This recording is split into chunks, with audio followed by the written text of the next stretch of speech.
Maknanya bukan daripada tukang berubat lah. Mana dia daripada dia cakap lah. Okay, waktu kita nak tu. Okey, sakit badan berpanjangan ada tak? Sakit. Tak apa, tenang je lah. Sakit kepala ada? Berat kepala. Gangguan tidur dia? Mimpi dia? Gangguan tidur. Mimpi orang mandi. Mimpi orang mandi? Orang mandi awak? Mandi awak mati ke apa? Tak. Mandi. Dia tak boleh tidur, masuk malam tu. Lepas tu, bila dia tidur tu, dia mimpi orang mandi dia.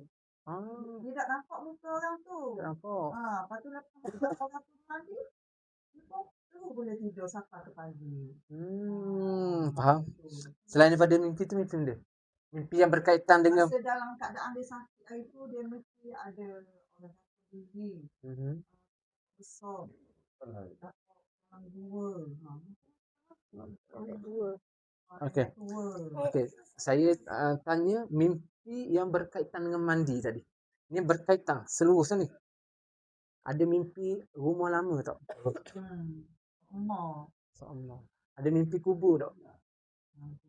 Tak. Ada mimpi bersih rumah tak bersih-bersih tak? Tak ada. Ada mimpi orang bagi barang tak? Ada mimpi binatang buah tak? Ular dah. Ular besar ke ular besar? Ular besar.